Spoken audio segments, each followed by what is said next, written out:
So look, I know you guys all see the same news. We've all got the same algorithm, and it seems like the topic du jour is talking about how Canada is broken. You scroll Twitter, you see the headlines.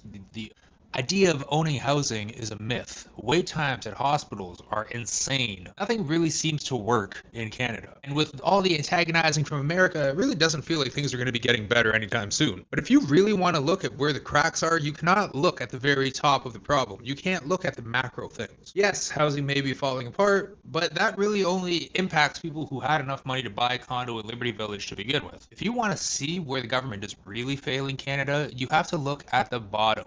And no, I don't mean real estate in Parkdale. I'm talking about the one place where the government actually guarantees you 3 meals and a bed. Now, technically, the Army also qualifies for this, and if you were to really expand that umbrella, also First Nations reservations would fall under that.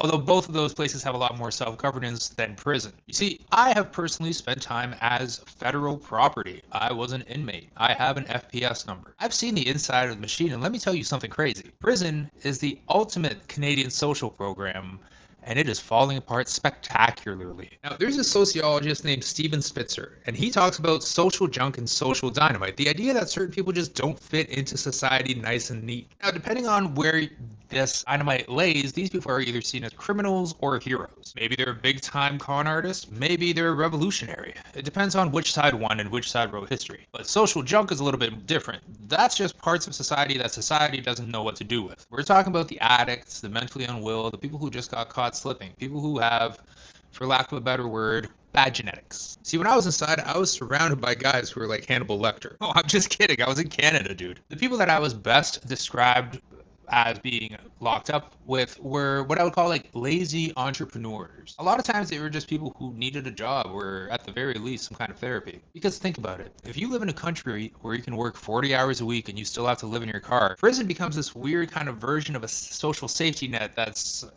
hard to turn down. In some cases, it is literally a thought experiment molded into a Potemkin village. When I spent time in Pittsburgh and Kingston, it was literally jails meant to look like townhouses with a front yard and everything. But the fact that people still prefer this Potemkin village where you're literally eating slop out of a bag that's heated with steam because they do not trust the prisoners with fire. Not to mention the bedding, which is probably like 40 thread count. I don't know what's the lowest thread count you can go, but it's lower than that. It's very abrasive. You only get the one towel, flip-flops. It's not a fun life, and people still prefer it to the outside life. That's how hard it is in Canada. Like, even the healthcare you get in prison, even though it's terrible, is better than what you can get out here because the wait times are shorter because they only got to see 200 people and there's like 5 nurses. Whereas here, the scale is just different. But here is the problem with all of this prison stuff. It's called Correction Services Canada, but in reality, we are not correcting anything. We are taking human beings, putting them in a concrete box, and pressing pause on their life. Sure, there's some kind of programs that they do where they circle whether or not something is right or wrong,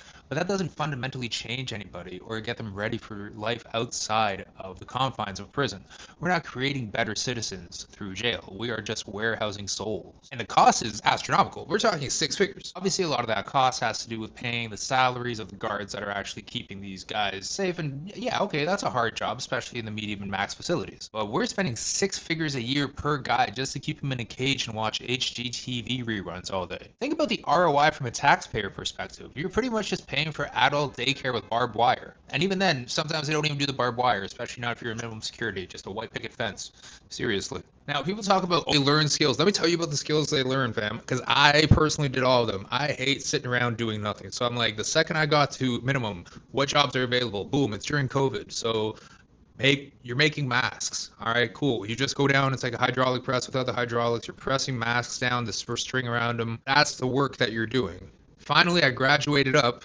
CORCAN is like what runs the Corrections Canada job program. And what I ended up doing was making furniture for the army, like army bases up in Nunavut. We were stretching fabric over the chairs, putting the foam in them. Another CORCAN program was actually doing not portables, cubicles, like, those metal cubicles, so stamping and folding and paint lining them up.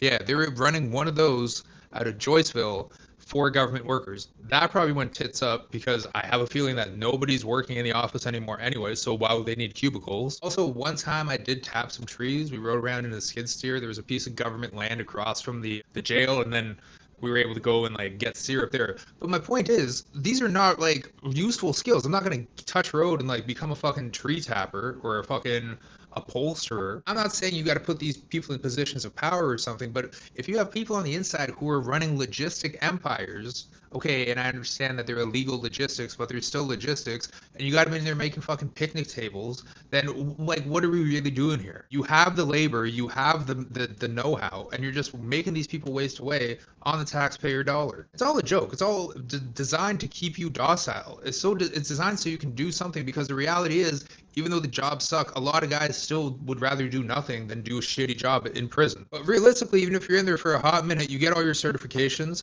you come out, you touch road, you get a job, you're not being able to afford a $2,500 a month lifestyle, which is bare minimum you need in Toronto to live. Bare minimum. Anywhere in Ontario, actually. And then they wonder why there's recidivism is when someone commits another crime, you know? So there's a recidivism rate that they look at, and people wonder why guys go back to trapping or go in OT, and it's not because they love crime. No, fucking trapping is so boring, fam. You're just sitting in a house all day answering the phone. It's worse than doing call center work, I promise you. But Canada's plan for correction is just, it was like written by a fairy with bureaucrats. They never missed a paycheck in their lives. They don't understand what's really supposed to be happening. They work for the government, fam. They're not hard workers. So how do we fix this? Well, I'm going to make something that's going to make a proclamation that's going to make both sides really upset, all right? Both the defund crowd and the law and order crowd are going to be real confused by this, but we need public-private partnerships in prisons. That's right, we got to add the 3P solution to the big P. Now, relax. I'm not talking about prisons like they have them in the States. That would be crazy. Although, from my understanding from reading Elizabeth Holmes' Twitter, is that they now have given all inmates iPads, which honestly, like, there's bare phones in Canadian prisons anyway. If they just legalized it and made it useful, great. Why not? Fucking put Duolingo on there. I'm also not talking about corporations making money off bed space. That stuff is straight up evil, okay? I want to be very clear about that. I'm talking about training. I'm talking about making use of what's in there. And I'm talking about another thing that some people may find controversial, which is data mining. Now, hear me out. The NBA is currently in the midst of trying to introduce wearables to the athletes so that they're able to track the health data of some of the most top-performing athletes in the world while they're in the middle of physical exertion. Now, do you want to know something that's probably equally valuable? The data from the health of somebody with terrible eating habits, probably some drug use thrown in, and a sedentary lifestyle. Your average person who fits that description is not wearing an Oura ring, okay? But if you government mandate it to the jails, you can do data collection on so many more people than you ever thought possible. Canada could lead the way on this and sell it to companies or figure out a way to do it personally, but this type of data is invaluable, okay? You're keeping an eye on essentially a little hamster cage of people who you get to conduct experiments on. And I'm not talking about anything like evil. I'm just talking about like what happens if we introduce more meat into their diet. Let's track the results over the course of a year. We got this guy for 25 years, fam. We're going to do some good data on him. But putting all that to the side, because I know that one is pretty controversial, let's get into something a little bit less controversial. Instead of sewing mail bags for the post office or making cubicles, you partner with a tech company. You turn a wing of the minimum security prison, or a camp, as we like to call it, into a coding boot camp. You get guys learning Python, the data infrastructure, even something like cybersecurity.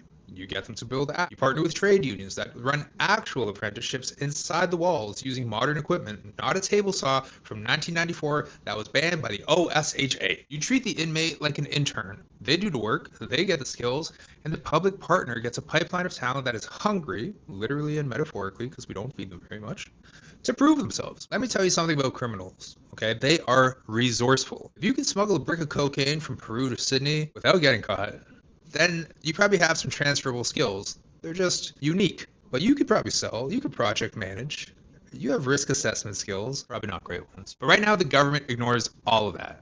They're trying to crush it. In fact, your entrepreneurial spirit, they want you to go make COVID masks. A P3 model would harness this entrepreneurial spirit. Let Google or Shopify or the local carpenters union run these programs. Attach a job offer to the parole hearing. There's a lot of ways that we can get creative here, folks. The impetus is that we just try. And to try, you need to build more jails. I think Che Guevara said it best. Complicated guy, great t-shirt logo. But he said that the soul of a nation can be found in its hospitals and its prisons. Now, what he means is the people who are really down bad, but not everybody in prison is down bad. Sometimes they just need a little bit of a reroute. And if you look at Canada's prisons right now, the soul is bored, medicated, and waiting for a parole officer to stamp it in triplicate. It is bureaucratic nihilism that I would not wish on my worst enemy. You see, Canada is broken because we refuse to innovate where it matters most. We're scared of looking bad, so we do nothing. We let people rot because it's safer than trying something new. We need to stop warehousing wreckage and start salvaging value. We need to start maximizing return.